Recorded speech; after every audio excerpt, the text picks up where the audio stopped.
Communities across the country and right here at home continue to react to the death of Owasso High School student Nex Benedict. Thanks so much for joining us. I'm Shay Rozzi.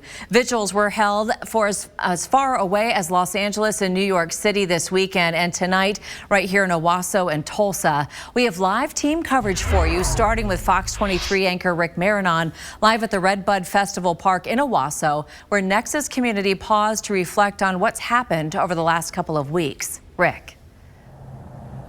Shay, this entire park was filled up easily over 100 people. They were here for a variety of reasons. Many of them are still in shock. Some of them want answers. Some of them are very grieved. Some of them were Nex's own close personal friends. But whatever the reason, they all wanted to come together as a community and say this shouldn't happen again.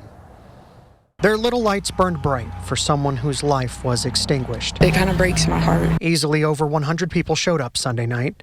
Some to grieve, some to push for answers, others to push for change, and some simply still in shock. This is a tragedy at the most deepest level, that a family, more than one family, has been affected by this. Many who gathered at the Owasso Redbud Festival Park say they didn't know Nex Benedict personally, but the loss is something they personally feel. Nex was part of our community, and Nex went to high school here. Someone is no longer part of their community, someone who is open about being different. Someone trying to find themselves in the tough world of a large high school in the middle of adolescence. It's okay to be sad. Students and even parents within Owasso Public Schools testified to bullying at Owasso High School, something they know Nex was subjected to, something they fear could easily happen to them because they too feel and look different. And worse than bullying, they fear exclusion and making people feel they don't belong. I felt obligated because this is somebody that went to one of the schools that I performed at in color guard. I mean, I was friends with people that they were friends with. The significance of this moment in history is showing up for each other, to let each other know that we're not alone, that we want answers, we need justice. No matter the circumstances that played out in the girls' room at Owasso High School this month, those who came out tell me this never would have happened had there been acceptance, tolerance, and understanding that we are all cut from different cloths, and we all aren't going to be the same.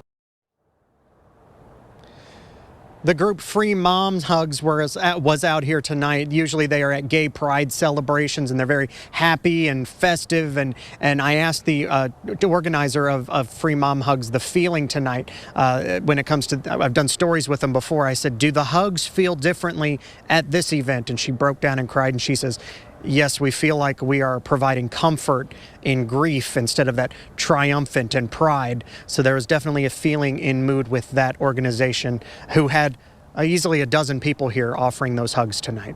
Shay? Yes, so many different emotions being felt about all of this, Rick. How was Nex's family's feelings relayed tonight? Were they there? They were not here. They were invited.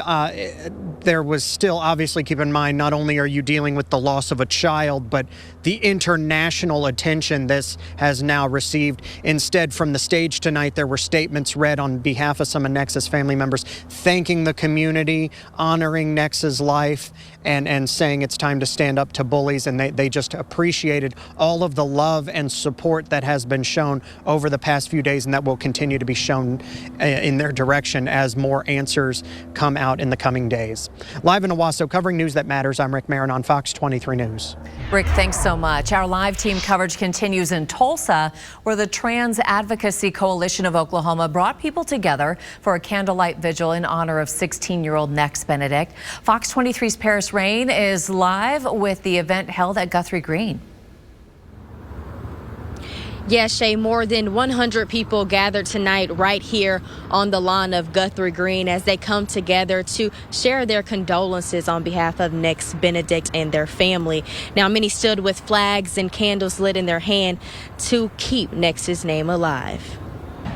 It was more than just a candlelight vigil. It's a stand in solidarity. More than 100 people gathered at downtown Tulsa's Guthrie Green, hosted by Trans Advocacy Coalition of Oklahoma. They want to remember the Choctaw non-binary teenager who died a day after being involved in a fight at Owasso High School. The coalition put the event together to pay respects to Nex and their family. The vigil allowed speakers from the LGBTQ+ community, indigenous and civil rights groups, and leaders to call for for a change. I spoke with Asher Avon, who is the co-director of outreach at Transgender Advocacy Coalition of Oklahoma, and tells me it is unfortunate to have to bring the community together under such sad circumstances. It's so sad that they will not have the opportunity to grow up. It really is, especially as an Indigenous, non-binary person myself. That very well could have been me when I was in high school.